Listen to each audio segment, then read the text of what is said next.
ഇപ്പോൾ അള്ളാഹുവിലേക്കും ഇസ്ലാമിലേക്കും ഖുർആനിലേക്കുമൊക്കെ കേരളത്തിലെ മുസ്ലിങ്ങൾ മടങ്ങണമെന്നാണ് ഹാജി പറഞ്ഞത്. അള്ളാഹുവിലേക്കും ഖുർആനിലേക്കും ഇസ്ലാമിലേക്കും റസൂലിൻ്റെ കാലത്തുള്ളതുപോലെ മുസ്ലിങ്ങൾ തിരിച്ചു പോകണം. എങ്കിൽ മാത്രമേ അള്ളാഹുവിൻ്റെ സഹായം ഉണ്ടാവുകയുള്ളൂ എന്നാണ് ഹാജി ഇത്രയും നേരം നമ്മോട് പറഞ്ഞത്. തീർച്ചയായിട്ടും. അപ്പോൾ അങ്ങനെ ചെയ്യാൻ എന്തൊക്കെ കാര്യങ്ങളാണ് ഇപ്പോൾ ഒഴിവാക്കേണ്ടത്? മുസ്ലിങ്ങൾ എന്തൊക്കെ കാര്യങ്ങളാണ് അവരെ ഇപ്പോഴത്തെ കാര്യങ്ങളിൽ നിന്ന് അല്ലെങ്കിൽ പ്രവർത്തനങ്ങളിൽ നിന്ന് ഒഴിവാക്കേണ്ടത്? എന്തൊക്കെയാണ് പുതിയതായിട്ട് അള്ളാഹുവിലേക്കും റസൂലിലേക്കും ഇസ്ലാമിലേക്കും ഒക്കെ മടങ്ങിപ്പോകാൻ മുസ്ലിങ്ങൾ എന്തൊക്കെ ചെയ്യണമെന്ന് ഹാജിക്ക് തോന്നുന്നത്? അത് ഈ അവസാനത്തെ ചോദ്യത്തിൽ നിങ്ങൾ പറഞ്ഞില്ലേ, മതസംഘടനകൾക്ക് യഥാർത്ഥത്തിൽ വഴിതെറ്റിയിട്ടുണ്ടോ, ഉണ്ടെങ്കിൽ പരിഹാരം എന്താണെന്നാണ്. മതസംഘടനകൾക്ക് വഴിതെറ്റിയിട്ടില്ല, സംഘടനകളാണ് വഴിതെറ്റിയത്. അവർ ചെയ്യേണ്ടത് എന്താണെന്ന് വെച്ചാൽ സംഘടന തെറ്റാണ് എന്ന് മനസ്സിലാക്കിക്കൊണ്ട് തിരിച്ചറിഞ്ഞുകൊണ്ട് നാളെ കൗസറിലെ വെള്ളം ഞങ്ങൾക്കും കുടിക്കണമെന്നുള്ള ആഗ്രഹം വെച്ചു പുലർത്തിക്കൊണ്ട് ഈ മുഹദ്ദസാത്തുകളിൽ നിന്ന് പിന്മാറണം. ഇസ്ലാമിലേക്ക് മാത്രം കോൺസെൻട്രേറ്റ് ചെയ്യണം. അതിന് പിന്നെ വേറെ ഒന്നിൻ്റെ സഹായം ആവശ്യമില്ല എന്നുള്ള ഒരു തിരിച്ചറിവ് ഉണ്ടാകണം. അതായത് നമ്മൾ ഇസ്ലാമായി പോയാൽ വെറും ഇസ്ലാമായി, ഞാൻ പറഞ്ഞില്ലേ തീവണ്ടിയിൽ വെച്ച് ഒരുത്തൻ എന്നോട് പറഞ്ഞില്ലേ, എല്ലാജിക്ക ഹജ്ജ് ചെയ്തിട്ടുണ്ട്, നോമ്പ് കൊണ്ട് നിസ്കാരമുണ്ട്, പക്ഷെ ഒരു ഷെയ്ക്ക് വേണ്ടേ? ഒരു ഷെയ്ക്കില്ലാണ്ട് നിങ്ങൾ നാളെ എങ്ങനെയാണ് മഹ്ശറിൽ നിങ്ങളുടെ കാര്യത്തിൽ എന്താ അടുത്താനുള്ളത് എന്നോട് ചോദിച്ചില്ലേ? അത് തന്നെ ഞാനും പറയുന്നത്. നമുക്ക് ഒരു ഷെയ്ക്ക് വേണ്ട, അള്ളാഹ് ഉണ്ടായാൽ മതി, അള്ളാഹുവിൻ്റെ ദീൻ മുറുകെ പിടിച്ചാൽ മതി. അത് ഹജ്ജത്തുൽ വിദായിലെ പ്രസംഗത്തിൽ പറഞ്ഞു, രണ്ട് കാര്യം ഞാൻ നിങ്ങളിൽ വിട്ടേച്ചും പോവും, കിതാബുല്ലാഹി വസുന്നത്ത് റസൂൽ. അപ്പോൾ അത് രണ്ടും മുറുകെ പിടിക്കുകയാണെങ്കിൽ മൂന്നാമത്തെ ഒന്നിൻ്റെ ആവശ്യമേ ഇല്ല. അത് നമുക്ക് മെസ്സേജ് കേസറ്റിൽ കണ്ടാൽ മനസ്സിലാവും. അവർക്ക് വേറെ ഒന്നും വേണ്ടായിരുന്നു. അവർ അള്ളാഹുവിൻ്റെ ദീനിൽ പ്രവേശിച്ചിരിക്കുന്നു. ലാ ഇലാഹ ഇല്ലല്ലാഹ് മുഹമ്മദ് റസൂലുള്ളാഹ് എന്ന കലിമത്തെ തൗഹീദിൽ ആത്മാർത്ഥമായി വിശ്വസിക്കുന്നു. അവരെ പണിയെടുക്കുന്നു, പാടത്ത് പണിയെടുക്കുന്നു, പള്ളിയിൽ പോകുന്നു, നിസ്കരിക്കുന്നു, പിന്നെ കുടുംബത്തോടു കൂടി സന്തോഷമായിട്ട് കഴിയുന്നു.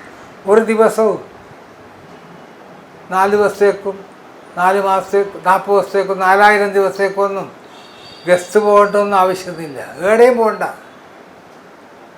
അതൊന്നും ഇസ്ലാമിലില്ല. അങ്ങനെ പോകാനൊന്നും ഇസ്ലാമിൽ നിങ്ങൾ ഇസ്ലാമായിട്ട് ജീവിച്ചിട്ട് മുഹമ്മദ് നബി സല്ലല്ലാഹു അലൈഹി വസല്ലം മക്കത്ത് വെച്ചവർക്ക് കാണിച്ചു കൊടുത്തില്ലേ? ഞാൻ 1-2 പേര് പറഞ്ഞില്ലേ? ഉസ്മാൻ ഇബ്നു തൽഹ, മക്ക മുശ്രിക്കുകൾ. നമ്മുടെ ജീവിതം കൊണ്ട് നമ്മൾ ഇസ്ലാമികമായി ജീവിച്ചിട്ട് സമൂഹത്തിന് നമ്മൾ മാതൃകയാകുക വേണ്ടത്. അല്ലാണ്ട് ഞാനും 2-3 ആളുകളും ഇങ്ങനെ കുടയെല്ലാം എടുത്തിട്ട് ഓരോ വീട്ടിൽ കയറിയിട്ട് അസ്സലാമു അലൈക്കും നമ്മൾ ഇസ്ലാമിക പ്രവർത്തകന്മാരാണ് എന്നെല്ലാം പറഞ്ഞിട്ട് ദീൻ പഠിപ്പിക്കുന്ന സമ്പ്രദായം അല്ല നബിൻ്റെത് കണ്ടെത്തി. ഇപ്പം നമ്മൾ ഉസ്മാൻ ഇബ്നു തൽഹയുടെ കാര്യം, നബി ദീനിനെ പറ്റിയൊന്നും പറഞ്ഞില്ല, നിസ്കരിക്കണമെന്നും പറഞ്ഞിട്ടില്ല അവരോട്. മൂന്നാമത്തത് നേരത്തെ പറഞ്ഞതില്ലേ, നിങ്ങൾ ഇത് കേട്ടില്ലേ, യമാമയിൽ യമാമ എന്ന് പറയുന്ന പഴയ രാജ്യം, അവിടുത്തെ രാജാവ് സുമാമ മദീനത്ത് അവസാനത്തെ നാളുകളിൽ ഇസ്ലാം സേഫ്റ്റി ആയിട്ട് നിൽക്കുന്ന ആ കാലഘട്ടത്തിൽ ബോർഡർ സെക്യൂരിറ്റിയിൽ നിർത്തിയ ആളുകൾ ഒരാളെയും കുറേ അനുയായികളെയും പിടിച്ചുകൊണ്ടാണ് നബിൻ്റെ മുമ്പിൽ കൊണ്ടാന്ന് ഹാജരാക്കി. പെട്ടെന്ന് നബി അവരോട് ചോദിച്ചു, ഇതാരാന്ന് നിങ്ങൾക്ക് മനസ്സിലായോന്ന് ചോദിച്ചു. അല്ലാഹു റസൂലു ആലം, നമുക്കറിയില്ല എന്ന്. എടോ, നിങ്ങളുടെ 70 സഹോദരന്മാരെ ഖുർആൻ പഠിപ്പിക്കാനെന്ന വ്യാജാനെ കൂട്ടിക്കൊണ്ടുപോയിട്ട് 6 കൊല്ലം ചെയ്ത യമാമയിലെ സുമാമ രാജാവാണിത്. നബി പറയുന്നതിന് മുമ്പ് ഇവരെല്ലാവരും വാളൂരി. നബി പറഞ്ഞു, നോ, ഇപ്പോൾ അദ്ദേഹം നമ്മുടെ അഭയത്തിലാണ്, തൊട്ടുപോകരുതെന്ന് പറഞ്ഞു. അയാളോട് ചോദിച്ച്, നിങ്ങളെ ഞാൻ എന്താ ചെയ്യേണ്ടത്? അപ്പം സുമാമ രാജാവാകുന്ന മുശ്രിക്കിൻ്റെ തൻ്റെ ഇടത്തോടുകൂടി മറുപടി പറഞ്ഞ് തൻ്റെ ഇഷ്ടം പോലെ ചെയ്യാറ്.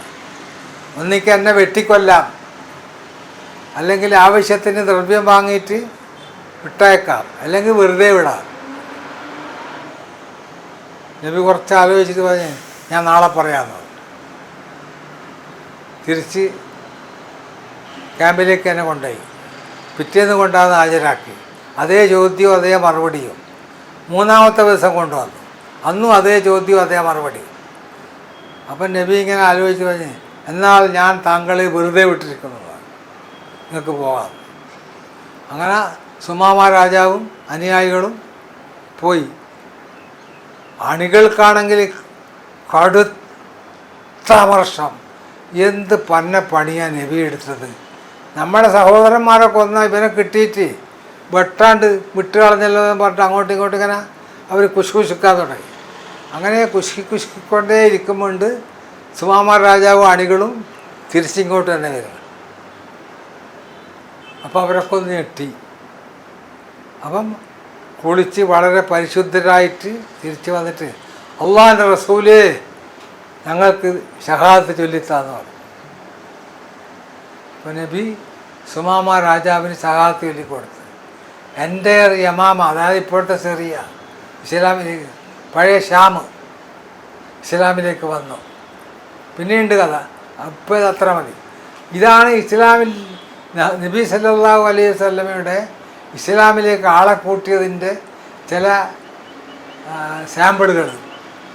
ഇങ്ങനത്തെ സാമ്പിളിൽ തന്നെയാണ് 23 കൊല്ലവും നബി ആളെ കൂട്ടിയിട്ടുള്ളൂ. അല്ലാണ്ട് നമ്മളിപ്പോൾ കാണിക്കുന്ന 10 ആൾ ഒരാളെ വീട്ടിൽ പോവുക, എന്നിട്ട് 9 ആൾ ഭൂമിയിൽ ഇങ്ങനെ ചുണ്ടൻ പേരളും നോക്കി നിൽക്കുക. ഒരാൾ ഇയാളോട് വർത്തമാനം പറയുക, ഇസ്ലാമുണ്ട്, സ്വർഗമുണ്ട്, അതുണ്ട് ഇതെന്ന് പറഞ്ഞിട്ട്, എന്നിട്ട് ആളതിന് ഇതൊന്നും ഇല്ലാത്തതാ, അങ്ങനെയൊന്നും നടക്കൂല. അങ്ങനെ പ്രസംഗം കൊണ്ടൊന്നും മാറ്റേണ്ടതല്ല ഇസ്ലാം. ഇസ്ലാം എന്ന് പറയുന്നത് കൽബിൽ അള്ളാഹിനെ ഇട്ട് കൊടുക്കണം. അവരെ കൽബിൽ അള്ളാഹിനെക്കുറിച്ച് ബോധ്യം വരണം. അന്നേരം ഓട്ടോമാറ്റിക്കായിട്ട് അവർ ഇസ്ലാമായിപ്പോഴും. അത് അതിൻ്റെ സാമ്പിൾ നബി കാണിച്ചു തന്നിട്ടുണ്ട്. ലക്ഷക്കണക്കിന് ആളുകൾ അങ്ങനെ ഇസ്ലാമിലേക്ക് വന്ന കഥ. ഒന്നിൽ തുടങ്ങിയ നബി മരിക്കാറാകുമ്പോഴേക്കിൽ 1.25 ലക്ഷത്തിലുള്ള ആളുകൾ നബിയുടെ കൂടെ മക്കത്ത് ഹജ്ജിന് വന്നില്ലേ. അത് നബിയുടെ പ്രവർത്തന ഫലമായിട്ടാണല്ലോ. അപ്പം അങ്ങനെ ആൾ വരൂ. അവസാനം അബൂ സുഫിയാനും ഹിന്ദു ഒക്കെ വന്നില്ലേ ഇസ്ലാമിലേക്ക്. അപ്പം അത് നടക്കും, ഇന്നും നടക്കും. അതിന് ഇതുപോലെ ഇങ്ങനെ ഒരാൾ 5-8 ശിഷ്യന്മാരുമെല്ലാമായിട്ട് ഇങ്ങനെ ഒരു ആടിയും പാടിയെല്ലാം പോകുന്ന പോലെ പോകേണ്ട കാര്യമൊന്നുമില്ല എന്നുള്ള അഭിപ്രായം എനിക്കുള്ളത്. കാരണം അങ്ങനൊന്നും വേണ്ട. പിന്നെ നമ്മളിങ്ങനെ കുറേ പരിപാടികൾ നമ്മളെ ബുദ്ധിക്ക് തോന്നിയ പോലെ കിമ്മ് സിമ്മ് മമ്മ് എന്നെല്ലാം പറഞ്ഞിട്ട് അതൊന്നും വേണ്ടയില്ല. നമ്മൾ ജീവിക്കുക, ഇസ്ലാമായിട്ട് ജീവിക്കുക. മുമ്പ് അറബികൾ വന്നിട്ട് കേരളത്തിൽ മലബാറിലെല്ലാം അറബികൾ വന്നിട്ട് പെരുമാൾ രാജാവിൻ്റെ അടുത്തും ചെറുക്കത്തമ്പുരാൻ്റെ അടുത്തെല്ലാം വന്ന് പെരുമാറിയില്ലേ.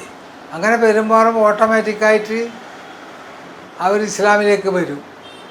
വരാൻ നിർബന്ധിതരാവും.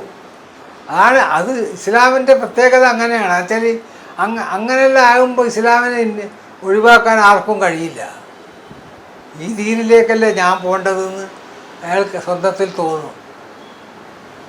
അങ്ങനെ തോന്നിയ ചരിത്രം തന്നെയാണ് ഇസ്ലാമിനുള്ളത്. അതല്ലാത്ത ചരിത്രവും ഇല്ല. വാളുകൊണ്ടൊന്നും ഇസ്ലാം ഒരിക്കലും ആളെ കൂട്ടിയിട്ടൊന്നുമില്ല. മുമ്പല്ലിങ്ങനെ പറയുമായിരുന്നു പണ്ട് മലപ്പുറത്തൊക്കെ, ചൊല്ലട കലിമ, ചൊല്ലട ചെറുമ കലിമ, ചൊല്ലിത്തരി മാപ്പിളെ കലിമ. അതെല്ലാം ഇല്ലാത്തതാ. ഇപ്പോൾ പലതും ഇല്ലാത്ത പോലെ അതും ഇല്ലാത്തതാ. അതുകൊണ്ട് മതപ്പാർട്ടികൾക്കൊന്നും ഒരു റോളും ഇല്ല. മതപ്പാർട്ടികളൊക്കെ പിരിച്ചു വിട്ടിട്ട് മതപ്പാർട്ടികളെ ഒക്കെ പിരിച്ചു വിടുക. എന്നിട്ട് എല്ലാവരും ദീനിന് വേണ്ടി പണിയെടുക്കുക. എങ്ങനെയാണ് പണിയെടുക്കൽ? ഇസ്ലാമായിട്ട് ജീവിക്കുക.